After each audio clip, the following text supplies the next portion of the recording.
He sold his house, quit his job, packed everything he owned into a rusted steel shelf sitting on 6 mudcake tires.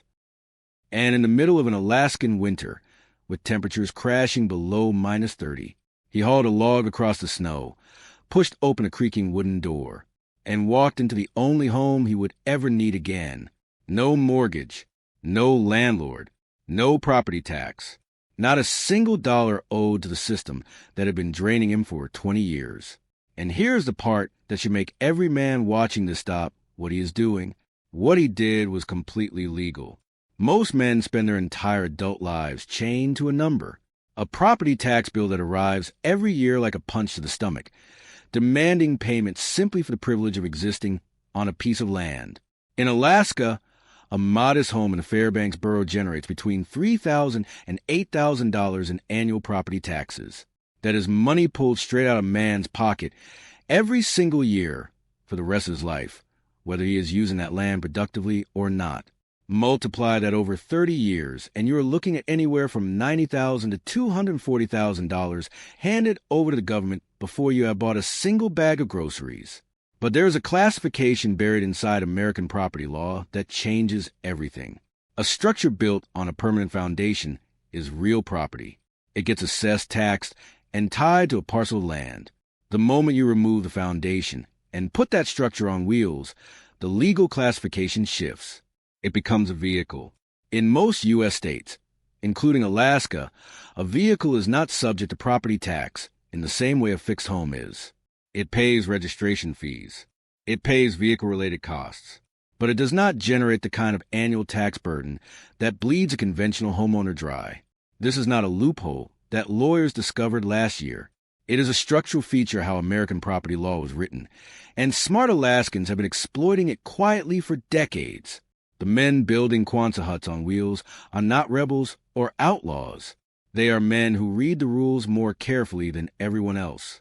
So what exactly is a Quonset hut, and why is this particular design the one these men keep choosing? During World War II, the United States military needed temporary shelters it could ship anywhere in the world, assemble without heavy equipment, and make durable enough to survive brutal conditions. The solution was the Quonset hut. Named after Quonset Point in Rhode Island, where the design was first produced, these structures use corrugated steel panels bent into a half-cylinder arch. No internal support columns. No complex framing. Just a self-supporting curved steel shell that sheds snow, deflects wind, and resists compression from every direction simultaneously. The arch shape is not decorative. It is engineering.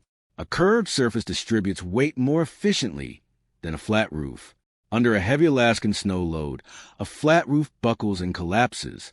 The Quonset arch pushes that same load outward toward the base, where the structure is strongest. The result is a building that survives conditions that would destroy conventional construction, built from materials that cost a fraction of traditional lumber. Over 300,000 Quonset huts were produced during World War II. After the war ended, they showed up everywhere, on farms, in remote communities, as workshops, storage buildings, and makeshift homes. And men who had served in the military already knew how to work with them. That institutional knowledge never fully disappeared. It just went underground, passed down from fathers to sons in places like rural Alaska, where practical engineering matters more than architectural aesthetics. The modern version being built today takes that original military design and mounts it on a heavy-duty welded steel chassis sitting on large all-terrain tires, typically 6 or more to distribute the structure's weight across soft ground and snow-covered terrain. The arch panels bolt or rivet to a steel frame that is welded directly to the chassis. The result is a structure that can be moved by a heavy truck, repositioned seasonally, and parked on virtually any surface without requiring a permanent foundation of any kind.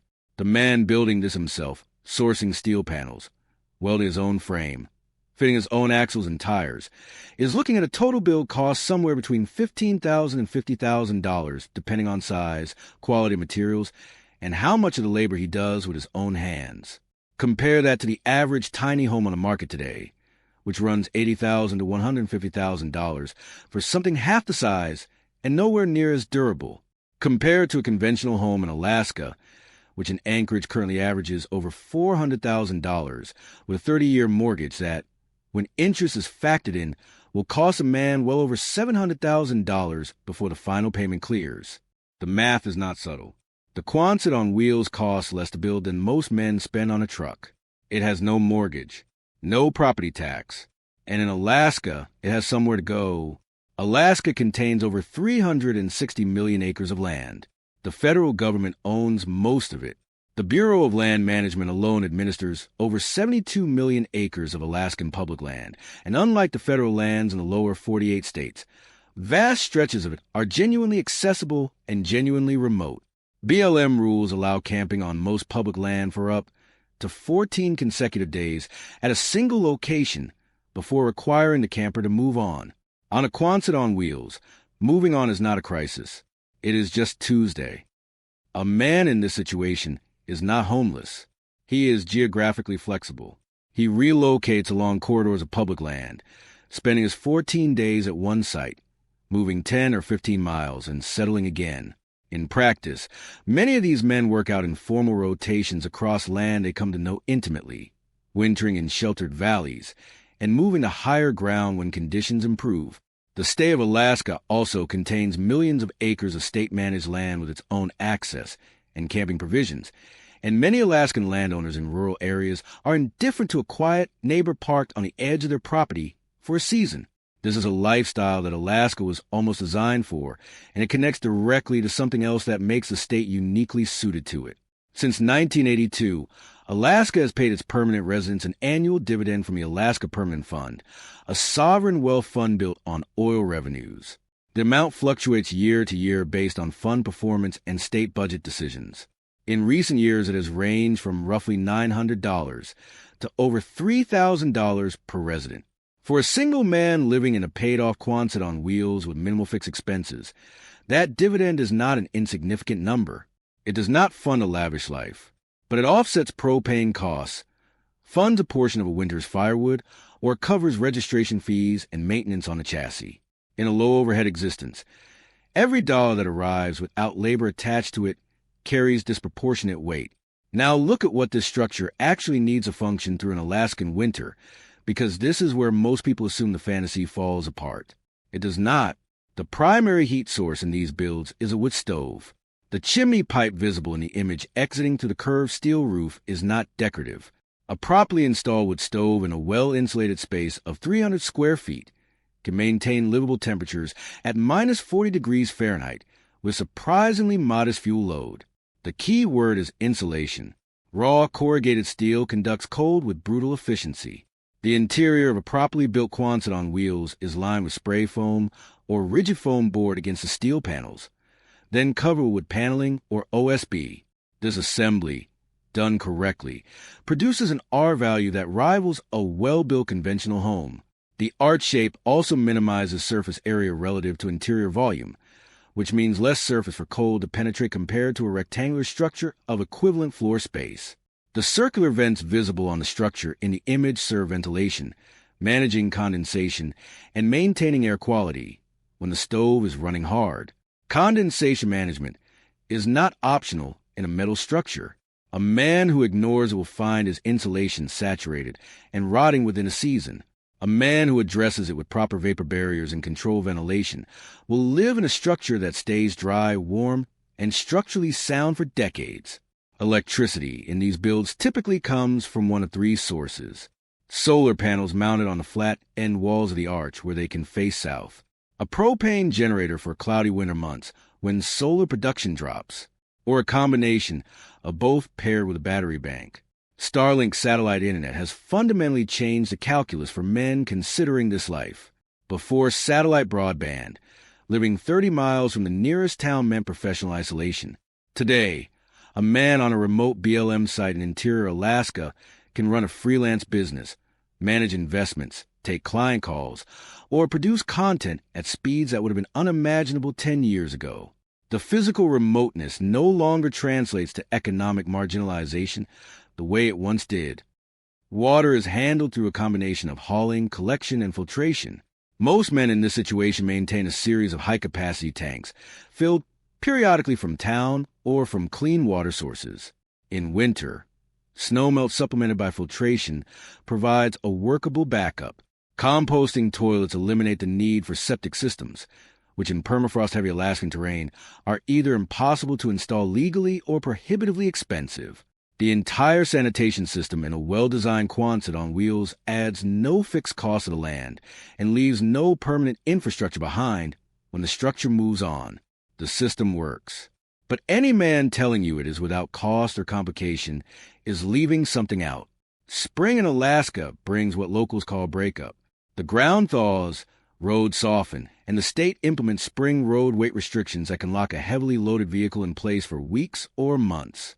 A Quonset on wheels, depending on its total loaded weight, may be legally prohibited from traveling on certain roads during this period. A man who has not planned his spring positioning carefully can find himself stuck on a site longer than intended, which may create complications depending on where he is parked and under what authority. Insurance is genuinely unresolved territory for these structures. They are too large and unconventional to be insured easily as RVs. They are not fixed structures that standard homeowners' policies cover. Some men operating these builds go uninsured entirely, accepting that the replacement cost of a $50,000 self-built structure is a risk they can absorb if something goes catastrophically wrong. Others work with specialty insurers who write policies for unconventional mobile dwellings at significantly higher premiums than a standard RV policy. Neither situation is ideal.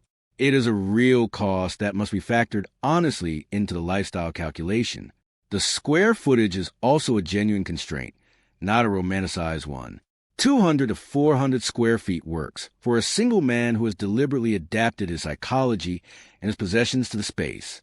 It works for a man who spends most of his waking hours outdoors, who does not accumulate, who values function over comfort. It does not work automatically. It requires a deliberate reorganization of how a man relates to physical space, and men who attempt this transition without genuinely rethinking that relationship find themselves feeling claustrophobic and defeated within months.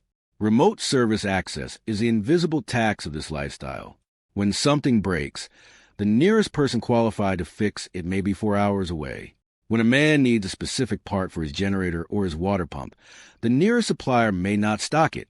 Everything takes longer, costs more, and demand a higher baseline of mechanical competence from a man living this life. The men who thrive here are men who can diagnose and repair most problems with their own hands, who maintain deep spare parts inventories, and who have built enough redundancy into their systems that a single failure does not cascade into a life-threatening situation. This is not a lifestyle for men who call a property manager when a faucet drips. The men actually doing this fall into a recognizable pattern when you look closely enough. Retirees who watched their fixed income purchasing power erode while property taxes climbed. Veterans who spent years living in austere conditions and found conventional suburban comfort genuinely alien upon return. Homesteaders whose values around self-sufficiency and land stewardship were never compatible with mortgage culture. Remote workers who realized that if they were going to sit in front of a laptop for 8 hours a day, it might as well be in a place that actually reflected who they were. And a growing number of younger men who looked at the conventional path, did the math honestly, and concluded that the numbers do not add up. The math is the part that keeps appearing in these conversations, not just property taxes, the full stack, mortgage interest, HOA fees where applicable, home insurance, maintenance on aging infrastructure, the invisible cost of proximity to urban amenities, which include not just high property values, but high food costs, high vehicle costs, high costs of everything in the supply chain of a densely populated area. When a man strips all of that away and rebuilds his cost structure from the ground up, the monthly number he arrives at is startlingly low. Men running these setups in Alaska report monthly living costs ranging from $400 to $1,200, depending on fuel prices, food sourcing, and how much they are generating from remote work or other income, against the median monthly housing cost of a conventional American homeowner, which the Federal Reserve estimates at over $1,800 when mortgage, taxes, insurance, and maintenance are combined. The gap is not incremental. It is structural. These men are not cutting costs at the margins. They are operating in an entirely different economic tier.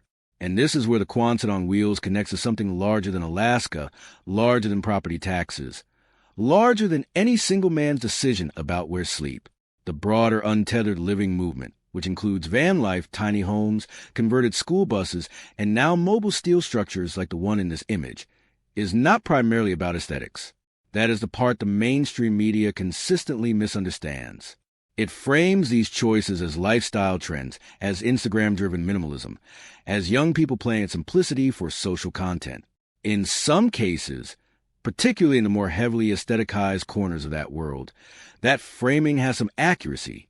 But in Alaska, nobody is doing this for the aesthetic. The corrugated steel is rusted. The tires are caked in mud. The man hauling firewood across the snow is not documenting it for social media.